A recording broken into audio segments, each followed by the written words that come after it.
سلامونه نیکی هیله احترامات د کرکټ یاران یوټیوب چینل ته ښه راغلاست. ټولو افغانانو ته د ډېر مبارکي. افغانستان په درېیمه چلوریزه لوبه کې آیرلینډ ته د 2 منډو په توپیر ماتې ورکړه. کومو لوبغاړو د افغانستان لپاره ښه لوبه ترسره کړه؟ که غواړئ پوه شئ ویډیو راسره تر پایه وګورئ. اول غواړم د افغانستان د بیټینګ په برخه کې تاسو سره خبره وکړم. د افغانستان د بیټینګ په برخه کې د افغانستان اوپنر بیټسمنانو د لوبې ډېر ښه پیل واخیسته او افغانستان سره یې مرسته وکړه چې آیرلینډ دپاره یو جګ هدف وټاکي. رحمان الله ګربز او حضرت الله عزازي ډېرې ښه منډې ترسره کړې. رحمان الله ګربز د ډېر وخت څخه وروسته خپل فارم ته راغی، 52 منډې یې ترسره کړې او حضرت الله عزازي ورسره هم ښه ملګرتیا وکړه، 39 منډې یې ترسره کړې.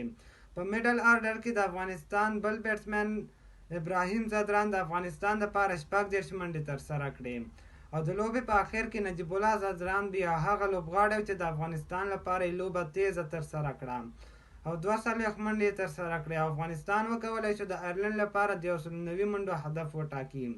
د آیرلینډ د بالرانو په برخه کې جوش لیټل، مارک اډایر او ګراهم هیوم 2 وکټې ترلاسه کړې.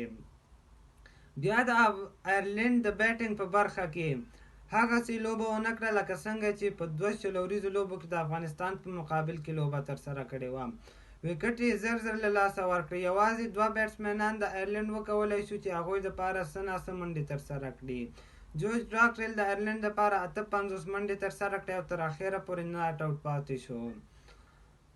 د افغانستان د بالینګ په برخه کې ډېره ښه لوبه وکړه. فضل الحق فاروقي د افغانستان لپاره 2 وکټې، نوین الحق 3 وکټې، مجیب الرحمن 2 وکټې او محمد نبی ساحل بیا 1 وکټه ترلاسه کړه. یوه خبره هم په یاد چې افغانستان په دې لوبه کې هم د مس فیلډینګ ترسره کړ چې ځینې بونډران یې د آیرلینډ لوبغاړو ته پرېښودې او د آیرلینډ لوبغاړو د لوبې په اخر کې لوبه یو څه تیزه کړه. داسې ګمان کېده چې آیرلینډ به دې هدف ته ځان ورسوي خو یې نشو کولی.